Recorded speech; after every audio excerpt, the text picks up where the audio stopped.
सभी को प्यार भरी जय मसीह की। परमेश्वर की पाक और पवित्र हजूरी में आप सभी का स्वागत करते हैं। और हमारे पिता परमेश्वर ने हमें जो आज का दिन, आज का समय, चलती सांसें दी हैं, पाक पवित्र वचन दिया है अपने कलाम से पिता परमेश्वर ने, उसके लिए प्रार्थना करते हैं।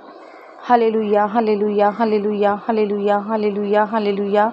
धन्यवाद, धन्यवाद, धन्यवाद, धन्यवाद, धन्यवाद, धन्यवाद पिता परमेश्वर, आपका शुक्र धन्यवाद करते हैं। महान खुदा जी, पिता परमेश्वर, आपने सारी रात संभाला, सुबह का मीठा प्यारा दिन दिया, अपने निमित्त बैठकर हमें प्रार्थना करने का मौका दिया, आपका शुक्र करते हैं।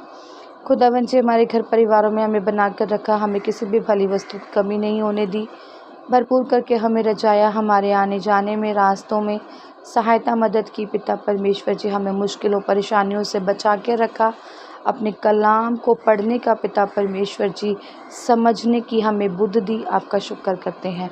अब समय आपके पाक पवित्र कलाम का है मेरे खुदावन जी, हमारी आत्मा की खुराक का है, रोज़ की रोटी का है पिता परमेश्वर जी, आपका वचन खुदावन जो हो सत्य मार्ग और जीवन है पिता परमेश्वर जी, आपका वचन ही सच्चाई है पिता परमेश्वर जी, आपका वचन ही ज़िंदगी है पिता परमेश्वर जी। ये कलाम में जो लिखा है खुदावन जी, वो सत्य की बातें हैं जो सत्य की ओर लेकर जाती हैं खुदावन जी, कि प्रभु यीशु मसीह हमसे क्या कहते हैं, हमें क्या बताते हैं, हमें कैसा जीवन जीने की पिता परमेश्वर ने आज्ञा दी है। खुदावन, ये वचन हमारी ज़िंदगियों में पिता परमेश्वर जी सचमुच महान खुदा, ये वचन हमारी ज़िंदगियों का पिता परमेश्वर जी आधार है। इस वचन के होने से ही पिता परमेश्वर जी हम हैं मेरे महान खुदा। ये वचन हमारी ज़िंदगियों में पिता परमेश्वर जी बना रहे मेरे खुदावन जी। जो भी वचन आज हम पढ़े मेरे खुदावन जी, वो हमारे हृदयों में समा जाए पिता परमेश्वर जी, और खुदावन उस वचन से हम कुछ सीख पाएँ खुदावन जी, और दूसरों को सिखाने वाले हो जाएं, आपकी आज्ञाओं को मानने वाले हो जाएं, आपकी बातों को मानने वाले हो जाएं खुदा। ये वचन पिता परमेश्वर जी सचमुच हमारी ज़िंदगियों में कार्य करे और बहुत बड़ी गवाहियों के साथ लेकर आए पिता परमेश्वर जी। सारी ही प्रार्थना को यीशु नासरी के जीवते नाम में मांगते हैं। आमीन, आमीन और आमीन। हालेलुया। महान परमेश्वर जीवते खुदा, आज मैं आपके लिए लेकर आई हूँ लूका 4 की 8 से 13 नंबर आयत तक, जिसका टॉपिक मैंने आपको बताया था कल भी कि यीशु मसीह की परीक्षा। सभी जानते हैं कि यीशु मसीह ने भी जीवन में, दुनिया में जीवन पाया था और दुनिया में वो रहे, और जितना टाइम वो रहे परमेश्वर लोगों के काम आते रहे, भलाइयाँ करते रहे, और परमेश्वर ने भी दुनिया पर रहने पर क्या दी, परीक्षाएं दी, एक आम मनुष्य की तरह। और जब कल शैतान उन्हें भरमा रहा था, और जब शैतान ने कहा कि मुझे प्रणाम कर तो ये सब तेरा क्या हो जाएगा, जो ये महल हैं, जो राजाओं के वस्त्र हैं, ये सब चीज़ें हैं, वो तेरी क्या हो जाएंगी, वो मैं तेरे नाम कर दूंगा। हालेलुया। और यीशु मसीह ने उन्हें क्या उत्तर दिया, लिखा है जानते हैं। यीशु ने उत्तर दिया, लिखा है तू प्रभु अपने परमेश्वर को प्रणाम कर और केवल उसी की उपासना कर। हालेलुया। अब कितना सुंदर ये वचन है, देखो कि एक शैतान है, मतलब एक भ्रम है जो इंसान को क्या करने पर मजबूर कर रहा है, क्या कह रहा है कि मैं तुझे जीवन दूंगा, मैं तुझे जीवन जीने के लिए पैसा दूंगा या महल दूंगा या घर दूंगा, और तू क्या कर, मुझे प्रणाम कर, तू क्या कर, मेरी सेवा कर, तू क्या कर, मेरी उपासना कर। पर यीशु उसे क्या उत्तर देते हैं, क्योंकि वो कौन है, आत्मिक हैं। आज कई लोग ऐसे हैं जो बहक जाते हैं कि हमारे पास आओ, हम तुम्हें आशीष देंगे, हमारे पास आओ, हम तुम्हारे दुख दूर कर देंगे। दुनिया में नो डाउट के बहुत से लोग दुखी हैं, परेशान हैं, और बहक भी जाते हैं, या कह लो ना कि मजबूरी होती है कि जहाँ से एक उम्मीद होती है कि सुख मिलेगा और वो वहीं चले जाते हैं। और भूल जाते हैं कि हम किस परमेश्वर की संतान हैं, क्योंकि शायद उनका दुख इतना बड़ा होता है कि उन्हें प्रभु यीशु मसीह की बातें या वचन ये सिर्फ किताबी लगती हैं और वो उस पर विश्वास नहीं कर पाते। पर आप यकीन मानो, जो प्रभु यीशु मसीह को दिल से अपनाता है, उसकी आज्ञाकारी पर चलता है, उसके वचनों पर मनन करता है, खुदावंद उसके साथ साथ होते हैं। ऐसा ये मेरा पर्सनल एक्सपीरियंस है। आप एक बार मेरे कहने पर 1 महीना जैसे प्रभु यीशु मसीह चाहते थे वैसा कर तो देखें। आपके हाथ पकड़कर प्रभु आपके सारे कष्टों को दूर करेंगे। हालेलुया।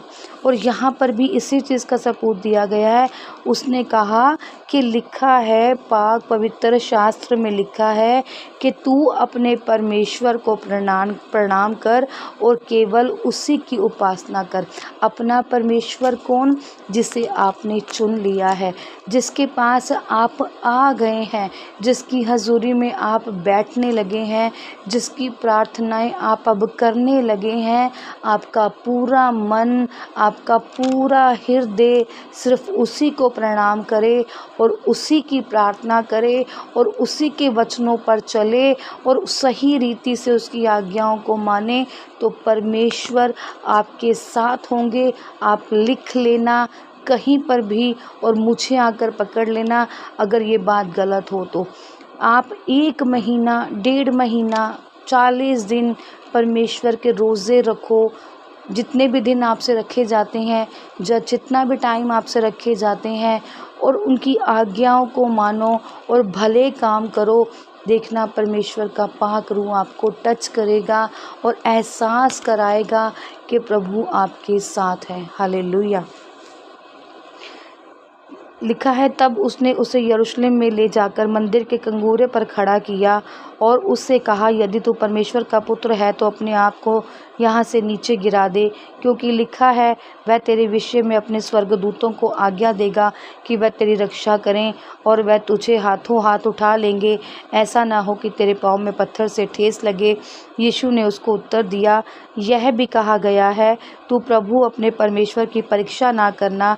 जब शैतान सब परीक्षाएं कर चुका, तब कुछ समय के लिए उसके पास से चला गया। हालेलुया।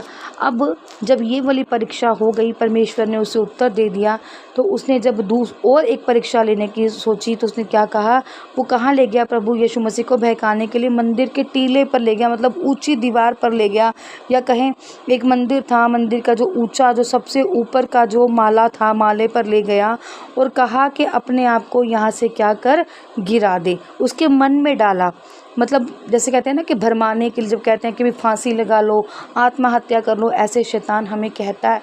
किसी के साथ ऐसा हुआ होगा, मेरे साथ तो नहीं ऐसा हुआ, पर ऐसा सुनने में आता है। कई लोग कहते हैं ऐसा कि मेरा आज मन कर रहा था कि मैं फांसी लगा लूँ, मेरा मन कर रहा है कि मैं दुनिया को छोड़कर चले जाऊँ, मैं दुखी हूँ, मैं परेशान हूँ, मैं ऐसा कर लूँगा। और ये भी यहाँ पर भी क्या हो रहा था, शैतान परमेश्वर को भरमा रहा था, या कहें कि परीक्षा में डाल रहा था, या कहें कि वो चाहता था कि ऐसा करे, पर ऐसा हो नहीं सकता था, क्योंकि प्रभु कौन थे? एक आत्मिक मनुष्य थे। उसने उनसे कहा कि तू अपने आप को यहाँ से गिरा ले और तेरा परमेश्वर जो है वो तुझे आकर क्या करेगा, बचा लेगा।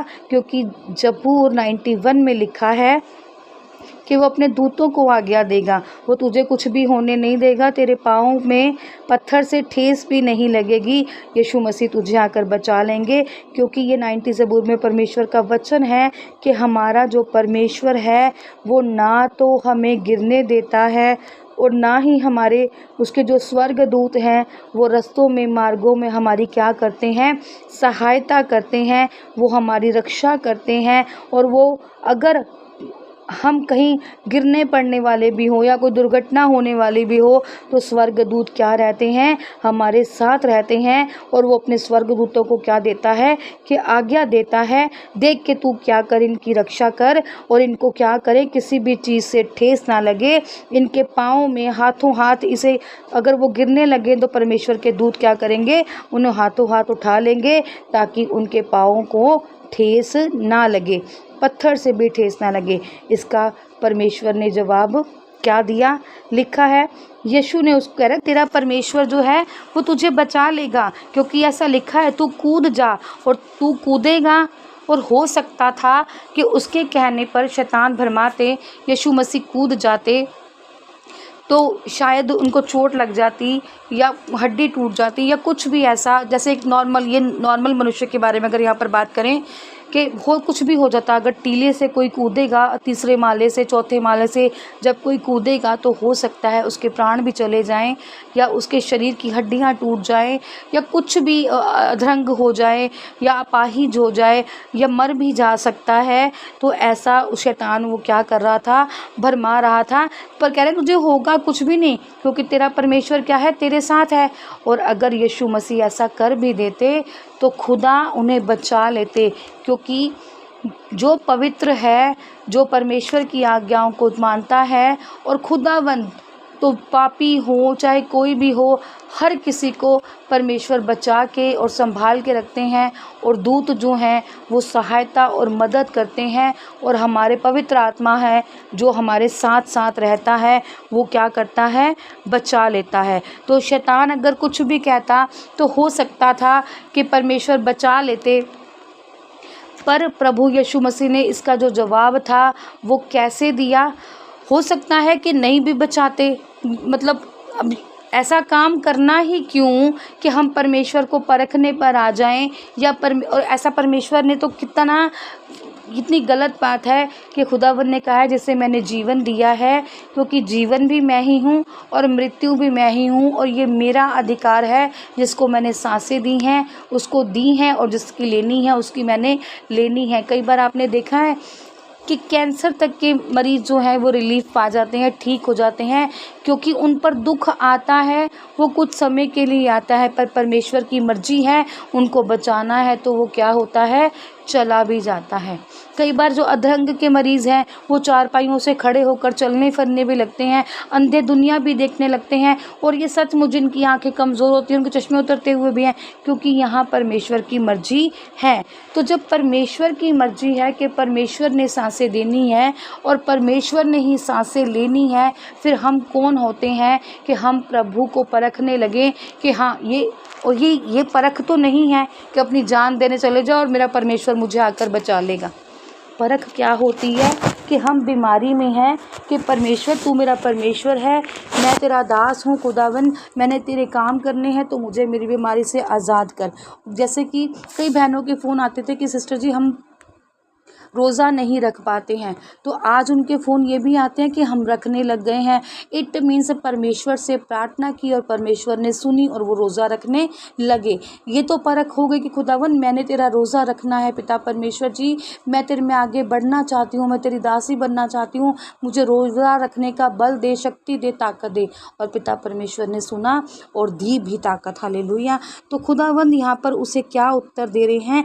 जैसा कि हम आम लोगों को भी जब हमें कोई बहकाए, ये तो टीले की बात थी, वैसे भी अगर कोई हमें बहकाए कि यहाँ प्रभु है या ये है, तो हमें कैसे जवाब देना चाहिए वो भी परमेश्वर ने हमें बताया है। लिखा है, यीशु ने उसको उत्तर दिया, यह भी कहा गया है कि सुन ए शैतान, यह भी कहा गया है तू प्रभु अपने परमेश्वर की परीक्षा ना करना।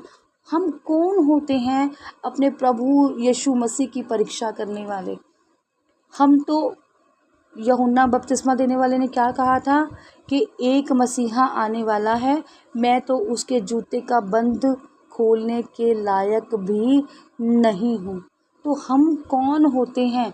तुच्छ से प्राणी हम कौन होते हैं प्रभु के साथ ऐसी परीक्षा करने वाले, या ऐसी बातें भी बोलने वाले, या अपने मन में ऐसा विचार भी लेकर आने वाले, जब सब कुछ है ही परमेश्वर का, जब सब कुछ दिया ही उसका है। हम कौन होते हैं कि हम ऐसी बातों पर ध्यान दें? और जबकि हमारा ध्यान किस पर होना चाहिए?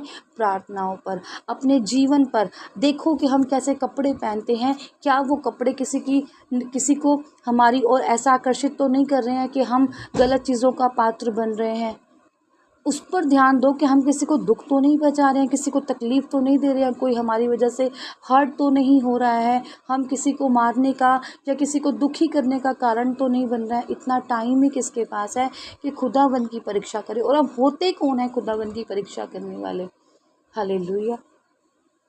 लिखा है, तू अपने परमेश्वर की परीक्षा ना करना। जब शैतान सब परीक्षा कर चुका तब कुछ समय के लिए उसके पास से चला गया। अब शैतान क्या कर रहा था? प्रभु यीशु मसीह की परीक्षाएं। आप पर भी ऐसे ही परीक्षाएं आती हैं। शैतान आपको भी भरमाता है। शैतान ऐसा भी चाहता होगा कि आप चर्च ना जाएं। शैतान ऐसा भी चाहता होगा कि आपकी प्रार्थना स्वर्ग में जा रही हैं और रास्ते में ही वो उनसे छीन ले और उन्हें रोक दे, क्योंकि आपकी प्रार्थनाएं कमज़ोर नहीं होनी चाहिए, ताकि शैतान उसको क्या करे? अपने हाथ में पकड़ ले। क्योंकि शैतान पल पल आपके साथ रहता है। जैसे प्रभु यीशु मसीह आपके साथ हैं, वैसे शैतान भी आपको भरमाने के लिए तैयार रहता है। बस आपको क्या होना पड़ेगा? मजबूत होना पड़ेगा अपनी प्रार्थनाओं में और आत्मिक मस्से में। परमेश्वर से मांगे अपना आत्मिक मस्सा, खुदावंद आपको देंगे।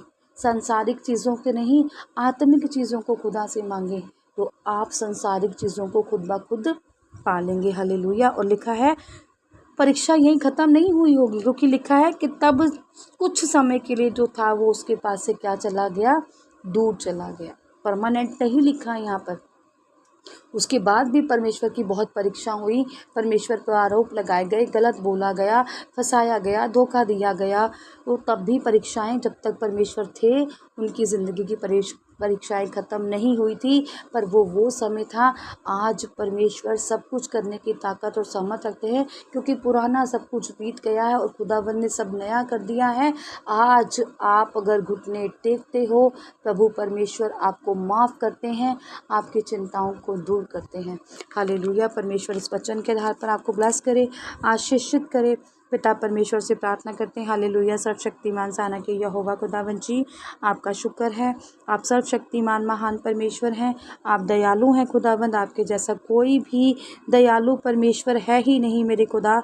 आपने हमें सुबह से अब तक संभाला, प्रार्थनाएं करने का मौका दिया मेरे खुदावंद जी। आज जो भी आपके पास अधीन होकर आए हैं खुदावंद जी, आज आप उनकी उम्मीदों को पूरा करें मेरे खुदावंद।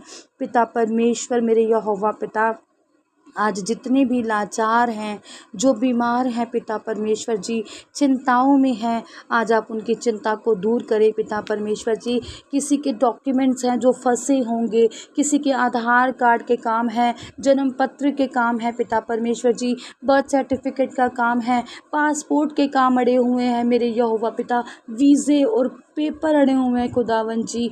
आप आज इन सारे वीज़ों को पिता परमेश्वर जी, सारे पेपर्स वर्क को ब्लेस करें मेरे यीशु मसीह जी। सचमुच आज आप इनकी प्रार्थनाओं को सुने मेरे महान परमेश्वर। इन पर आपकी कृपा और दया बनी रहे। इनकी आज जो भी रुकावटें हैं यीशु मसीह के नाम में दूर हो जाएं खुदावन जी। सबके जो पेपर्स वर्क हैं वो कंप्लीट हो जाएं जिंदे खुदा के नाम में। और सब जिस भी चिंता और परेशानी में है, आज आप उनकी परेशानी और चिंता को ले लें। सारी ही प्रार्थना को यीशु नासरी के जीवित नाम में मांगते हैं, आमीन। आज की इस प्रार्थना सभा को सुनना आप सभी के लिए आशीष और बरकत का कारण बने।